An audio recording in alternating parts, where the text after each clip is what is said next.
Koma poyamba nayi mitu yake.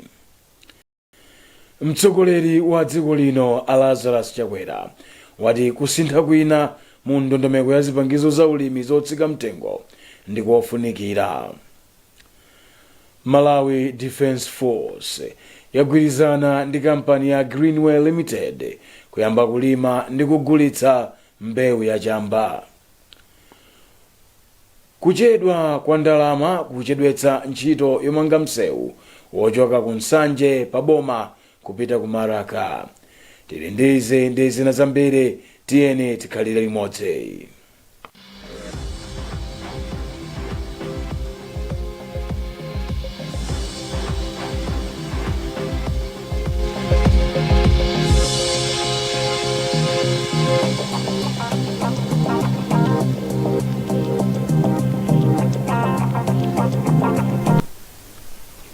Takulandirani. Mtsogoleri wa dziko lino Lazarus Chakwera wati kusintha kwina komwe boma labweretsa mu ndondomeko ya zipangizo za ulimi zotsika mtengo ndi kofunikira. Achakwera alankhula izi loweruka pomwe amakhazikitsa ndondomekoyi ya chaka cha 2021 mpaka 2022 pa bwalo la St. Teresa Primary School mboma la Madzulo. Mande Pondani ali ndi zambiri. Mtsogoleri wa dziko linoyi wati kusintha kutanthauza kuti boma lake silikukwaniritsa malonjezano ake, koma kuti ndondomekoyi ikhale yapamwamba mopindulira Malawi. Popereka chitsanzo chakusintha kwa mitengo ya fetereza komanso mbewu, Achakwera ati boma limakhala likuunika zinthu zosiyanasiyana pofuna kuonetsetsa kuti mitengo ya zipangizo za ulimi ikulingana ndi mfundo zosiyanasiyana zachuma mdziko muno, pomweponso poonetsetsa kuti alimi akupindula ndi ndondomekoyi. Ena afe mdziko muno tikuona ngati kubweretsa zosintha apa ndi apo mu nkhani ya AIP ndiye kuti basi feyo tasiya kukwaniritsa malonjezano amene dapereka kwa Malawi. Maganizidwe oterewa ni maganizidwe obwerera mbuyo, chifukwa pologalamu iliyonse imayikidwa kuti izitumikira Malawi, ndipo pologalamu yotumikira Malawi ngati ni ya moyo izikumana ndi kusintha nthawi zonse. Ndipo poyankhulapo zamene chuma cha dziko lino chikuyendera, Achakwera apempha Malawi kuti adekhe pang'ono, ponena kuti akuzindikira kuti ziganizo zina zimene zachitika posachedwapa ngati kukwera mtengo kwa mafuta a galimoto ndikopweteka pakati pa Malawi. Ndipo mawu ake nduna ya zaulimi ya Robin Lowe ati nduna wawo wachita chilichonse chothekera pofuna kuthetsa mavuto amene analipo mndondomeko ya zipangizo za ulimi zotsika mtengo chaka chatha. Iwo ati chaka chino sipapezekanso kuti anthu azigona m'mizere italiitali pokafuna fetereza kapena mbewu, ponena kuti vuto la netiweki tsopano athana nalo. Kusintha kwa mitengo kumene kwachitika chaka chino nkoti fetereza tsopano wafika pa 7,500 kwacha pa thumba la 50 kg kuchoka pa 4,495 kwacha. Ndipo pa mitengo ya mbewu boma chaka chatha linkapereka ndalama zokwana 6,000 kwacha, ndipo mulimi amapereka 2,000 kwacha pa mbewu zosiyanasiyana zimene wasankha. Koma chaka chino boma likupereka ndalama zokwana 3,365, ndipo alimi azipereka ndalama zosiyanasiyana malingana ndi mmene ogulitsira mbewu aziyikira mitengo yake. Unduna wa zachitetezo kudzera ku nthambi ya asilikali ya Malawi Defence Force wagwirizana ndi kampani yotchedwa Greenway Limited kuti uyambe kulima ndi kugulitsa mbewu ya chamba. Chamba ichi sichosuta koma chopangira katundu wosiyanasiyana yemwe azimugulitsa ku mayiko akunja. Bungwe lomwe limapereka ziphaso ku makampani ofuna kulima chamba choterechi la Cannabis Regulatory Authority latsimikiza kuti laperekadi chiphaso ku kampani ya Greenway. Deogracious Mana walemba ripoti lomwe akuwerenga Matthews Kasanda. Nkhani zochitika zokhudzana ndi ntchito zogulitsa mbewu za chamba. Kampani ya Greenway Limited yagwirizana ndi kampani yotchedwa Madzulo kuti iyambe kulima ndi kugulitsa mbewu za chamba. Kampani malingana ndi ripoti la unduna wa zachitetezo loonetsa zomwe wachita pa zomwe unalonjeza mtsogoleri wa dziko lino chaka chatha, asilikali a dziko lino agwirizana ndi kampani ya Greenway kuti ayambe kulima ndi kugulitsa chamba chopangira katundu osiyanasiyana. Ripoti ili latinso akuluakulu a asilikali akuwunikira za ubale ndi kampani mbali ziwirizi zisanayambe kulima chambachi. Wamkulu wa bungwe lomwe limapereka ziphaso kwa makampani ofuna kulima chamba mdziko muno la Cannabis Regulatory Authority, a Boniface Kadzamira, watsimikiza kuti bungweli lapereka chiphaso ku kampani ya Greenway ndi asilikali kuti ayambe kulima chambachi ku munda wa asilikali ku Mchinji. Bungwe la Cannabis Regulatory Authority pakadali pano lapereka ziphaso zoposa 70 ku makampani osiyanasiyana kuti ayambe kulima chamba. Kuchedwa kwa boma kupereka ndalama zogwirira ntchito yomanga msewu kuchoka ku nsanje pa boma kupita ku Maraka kukuchedwetsa ntchitoyi. Msewu umene ndi wotalika ndi makilomita 25 amayembekezera kumaliza kuumanga mu Novemba chaka chino, koma m'malo mwake akuti aumaliza mwezi wa Februwale chaka chamawa. Jamison Chauluka ali ndi ripoti. Mkulu wa Roads Fund Administration ya Stewart Malata wati akudziwa kuti ntchito iyi akumana ndi mavuto osiyanasiyana kuphatikizapo kuchedwa kwa ndalama, komabe wati vuto lisopano latha. Iwowa ati boma lapereka ndalama zochuluka chaka chino ku ntchito zomangamanga, cholinga chakuti pasapezeke ntchito imene yayima chifukwa cha kuchedwa kwa ndalama. Iwowa ati kontrakitala amene akugwira ntchitoyi walipidwa kale ndalama zake zonse za ntchito imene akugwira kale. Iwowa akuvomereza kuti pamalopa pakadali ntchito yayikulu yoti igwiridwe, komabe ali ndi chikhulupiriro chonse kuti msewu utha pofika mwezi wa Februwale chaka chamawa. Tingani kuti panopa takondwerako chifukwa mmene zinalili pakati apo panali povuta, chifukwa ntchito imayenda mochedwera pang'ono chifukwa panali mavuto a za ndalama. Koma pano tikuona kuti ntchito kuyenda ndithu mwachangu. Tinganenenso pano oti ife ndamene ti kugwira ndalama zimene boma linapereka fonse umenewu, contractor kuno analipidwa zache zonse zimene timamuchita so zonse zache analipidwa, palibenso chifukwa choti ntchito iyi imeya. Nde tili okondwa ndithu kuti tafika pa stage ino. Kumalaka msewu aukhotetsa kuti upite kumene boma likufuna kumanga maofesi atsopano a bungwe lotolera misonkho la MRA. Malo akhalanso pafupi ndi njanji ya sitima yochoka mdziko la Mozambiki kubwera mdziko la Malawi. Amalata ati kukhotetsedwa kwa msewu nkofunika kwambiri chifukwa kuthandiza bungwe la MRA kugwira ntchito yake mosavuta, popeza njanji akayitsegula dziko la Malawi lizichita malonda ochuluka ndi dziko la Mozambiki.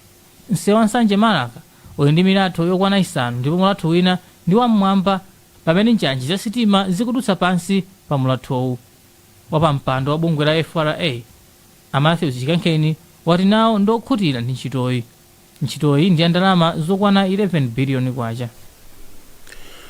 Boma lachenjeza alimi zakuchuluka kwa mabungwe achinyengo mdziko muno, omwe akuti akupereka maphunziro a zaulimi wa mbewu zosiyanasiyana.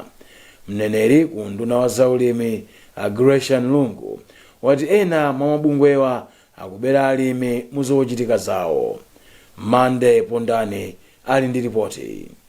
Poyankha mafunso amene tinatumizira, Alungu ati boma likudziwa za anthu ena achinyengo amene ayambitsa mabungwe osiyanasiyana amene cholinga chawo ndi kufikira alimi. Iwo achenjeza alimi kuti akhale osamala ndipo azifunsa undunawo ngati akukayikira china chilichonse. Ndipo iwo anatsindika kuti pali kufunika kuti alimi azisayinirana makontrakti ndi mabungwewa amene akunkana aphunzitsa alimi za maulimi osiyanasiyana. Malingana ndi Alungu, izi zikudza pamene undunawo ukulandira madandaulo osiyanasiyana ochokera kwa alimi amene achitidwa chipongwe ndi mabungwe osiyanasiyana amene akumawamema kuti alime mbewu zina zake koma sakumawapatsa ndalama. Ndipo mtsogoleri wa Farmers Union of Malawi Afraiton Njolomole wathirira umboni kuti alimi ambiri masiku ano akuchitidwa chipongwe ndi mabungwe otere amene akumaphunzitsa nkhani za ulimi wa mbewu zosiyanasiyana. Ndipo katswiri pa za ulimi Atamani Khonomvula wapempha boma kuti lichilimike pofuna kuteteza alimi ku mabungwe achinyengowa amene akumanamiza alimi kuti awapezera misika ya mbewu zawo. Iwo ati kubera alimi ndi chinthu cholakwika kamba kuti alimi amadalira ulimiwu pa umoyo wawo wa tsiku ndi tsiku ndipo amasiya kulima mbewu zimene iwo anazolowera pomalima mbewu zimene mabungwe achinyengowa akumawuza kuti alime powalonjeza phindu lochuluka. Dziko la Malawi limadalira ulimi pa chuma ndipo ulimi umapereka ndalama zokwana 70 pa 100 kwacha iliyonse ku chuma cha dziko lino. Bungwe la Roads Fund Administration RFA lati madandaulo amene alipo kuchokera kwa anthu ndi amene achititsa kuti zipata zolipiritsira zodutsirapo galimoto zotchedwa ma toll gate zisayambe kugwira ntchito. Mneneri wa bungweli Amasauko Ngwaluko wati bungwe lawo likuwunikabe kaye madandaulowa ntchitoyi isanayambe. Josephine Chipofya walemba ripoti lomwe akuwerenga Sam Kalimira. Angwaluko anakuti mafunso ambiri omwe anthu afunsa ku bungweli boma likuwawunikira ndipo akamaliza kumva maganizo a anthu adzalengeza tsiku lomwe malowa ayambe kugwira ntchito.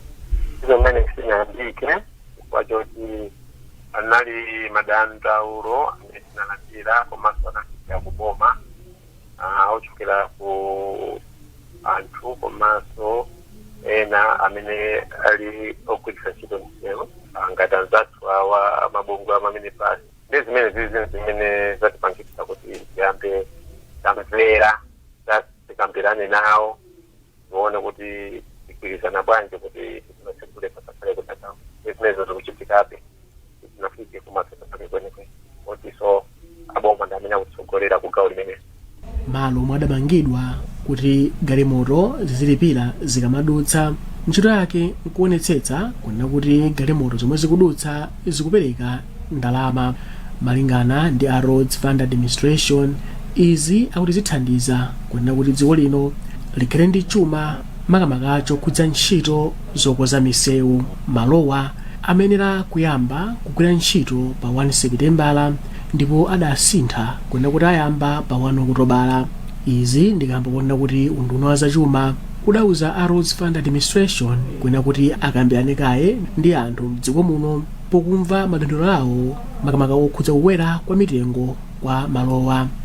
Galimoto akuti zizilipira 1,700 pomwe maminibasi azilipira 3,400 ndipo galimoto zikuluzikulu zomwe zinyamula galimoto zake zizilipira 20,000 kwacha ulendo umodzi.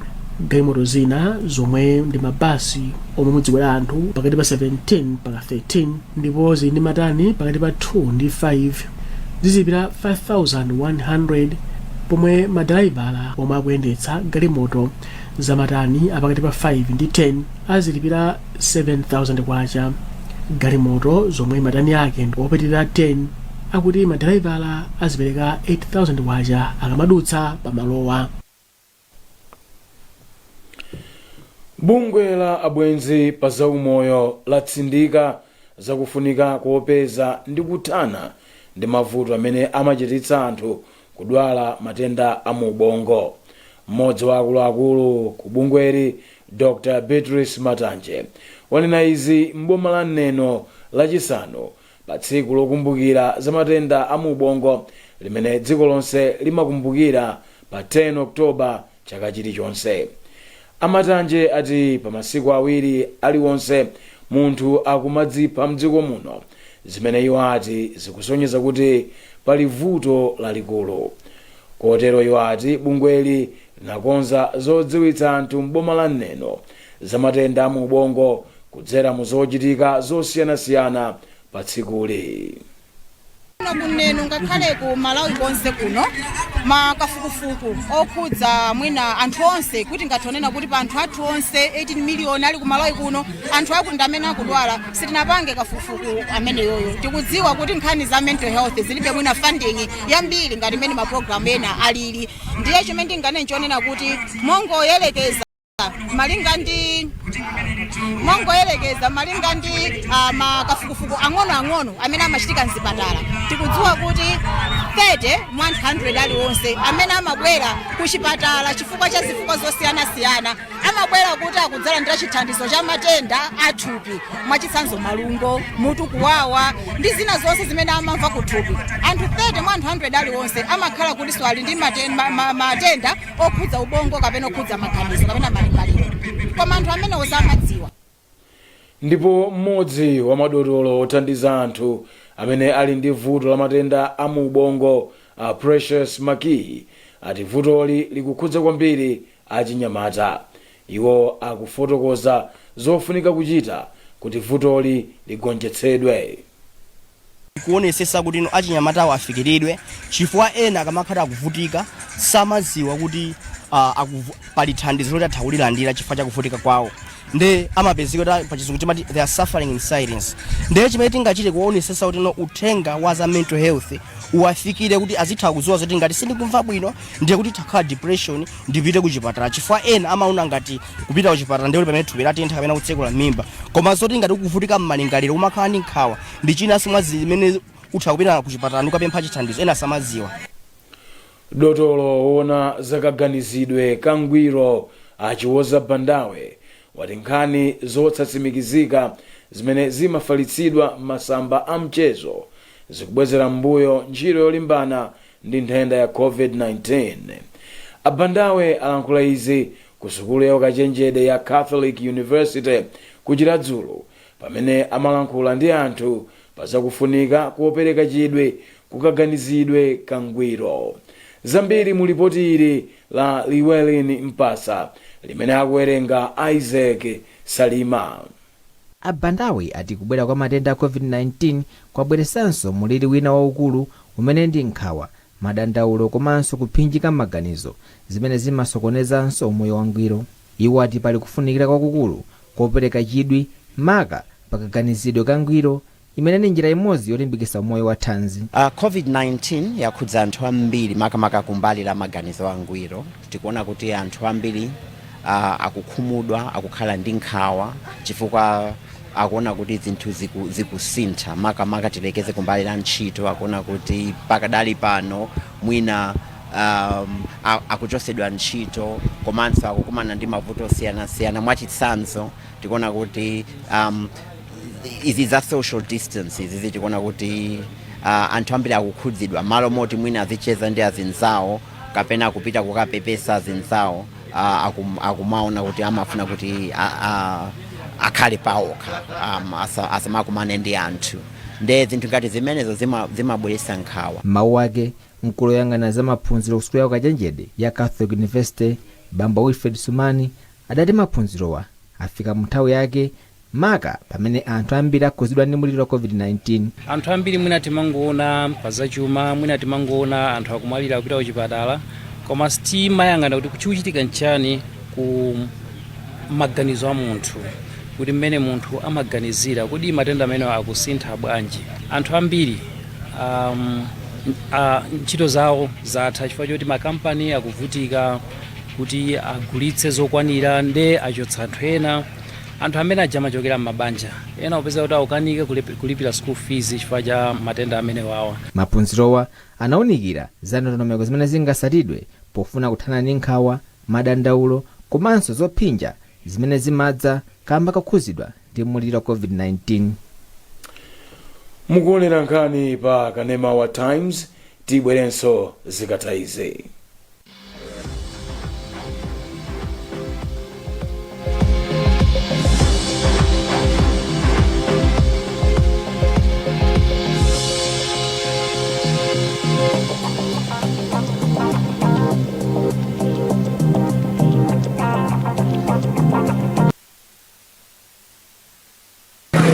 Chikumbutso anatumidwa ndi mzake kuti akagule decoder komanso amakalipira subscription yake ku MadChoice. Kenaka anakumbukira kuti akhonza kugula decoder ndi kulipira subscription kusankha wekha kiyosiki, ndipo palibenso chifukwa chopitira mtawuni. Ndipo sanasochere kapena kuvutika chifukwa panali pafupi ndi kwawo, komanso yosasowa chifukwa kiyosikiyo inali ya yero yolemba za Go TV. Kuno tikuti thandizani ngati muli kumati choice konko. Ndimapereka masevisi a Go TV ndi DSTV monga kugula decoder, kulipira subscription, kusinthanisa decoder yowonongeka, kugula zipangizo za decoder ndi zina zambiri. Makiyosikiwa akupezeka ku Blantyre, Pakhama, Chemusa, Kundilande, Old Peoples, Kulilongwe, Area 25, Nsungwi, Kapiri, Area 23 Patank, ndipo kunzuzu moyandikana ndi msewu wa M1 ndi kunsika waukulu wa Nzuzu. DSTV ndi Go TV, sankha wekha. Some call it the hustle, others call it the grind, others call it kupusha or kuzisaga. Whatever you call it, you will need passion, determination, the will, the zeal to overcome obstacles. You will need to believe, because the hustle is not easy. It requires effort and the right mindset. And when you feel like giving up, you will need someone to step up, to give you that push, to keep you going. At National Bank of Malawi, we believe that a young hustler's dream is bankable. That is why we are stepping up to help you step up your hustle. So rise, young entrepreneurs. This is your moment. Let us help turn your dreams into reality with Step Up Entrepreneur from National Bank of Malawi. Call 626 for more details. National Bank of Malawi, the bank of the nation.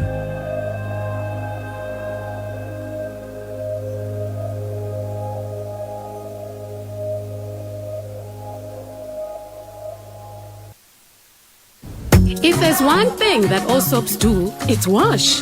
From buckets to basins, bathrooms to streams, and everything in between.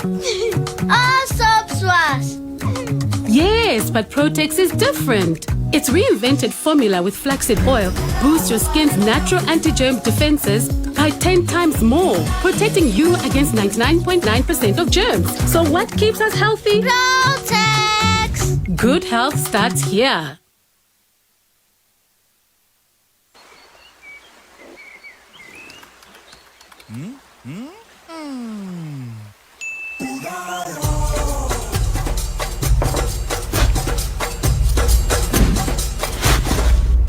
Join the marketplace for the free with no bank account entanglement. Unayo zonse mumo. Unayo. Standard Bank. It can be.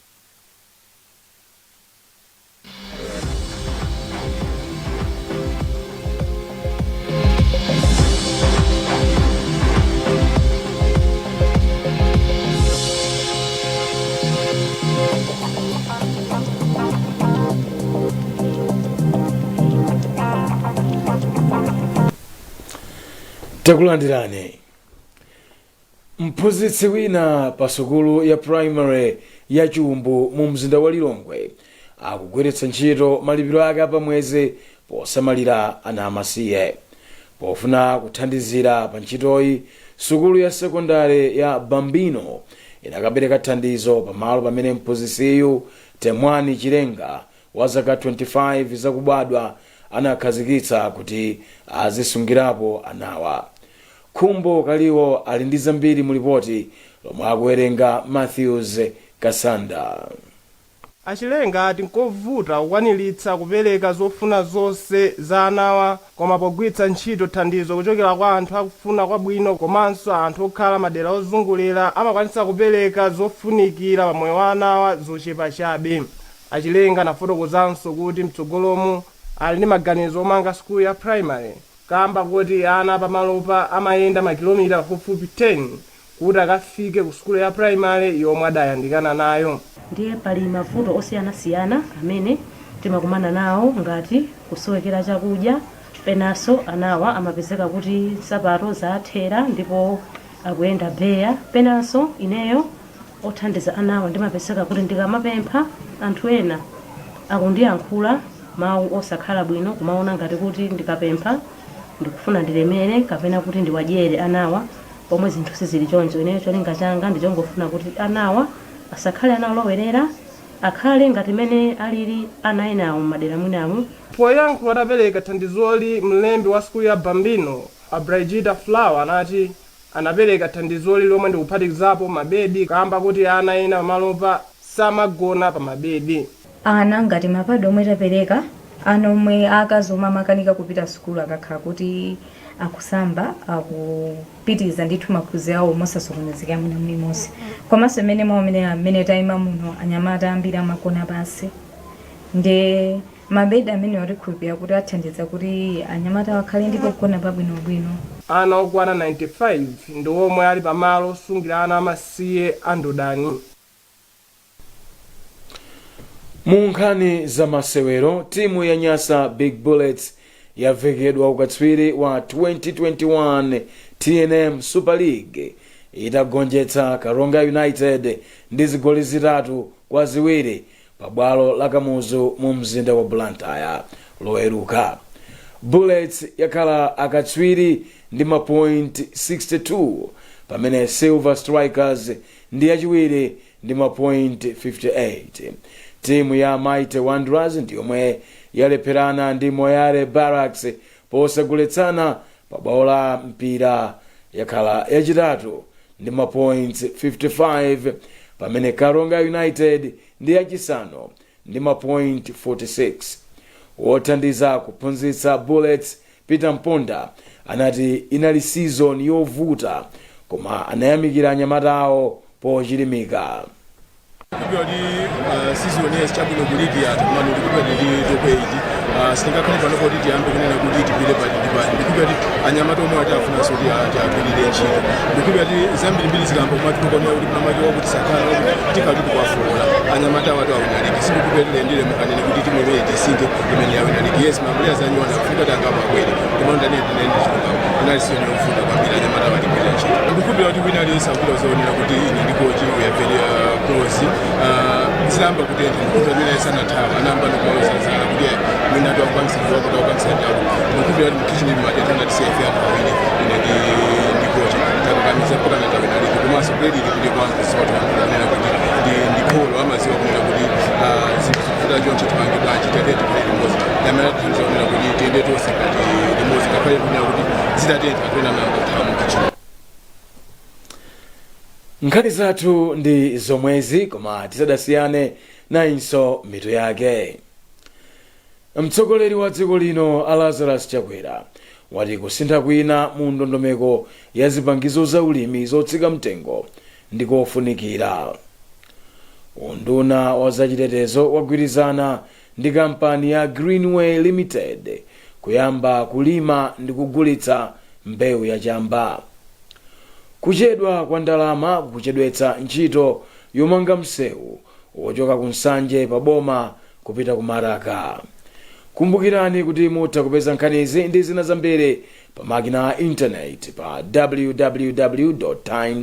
www.times.mw, pa Facebook pa tsamba la Times 360 Malawi, pochita subscribe ku 1895 komanso pa Twitter @Times 360 Malawi. Chonde sambani m'manja pafupi khalani motalikirana ndi anzanu, valani mamaski nthawi zonse komanso kabayitseni katemera kuti mudziteteze ku COVID-19. Munali ndi ine George Misinde.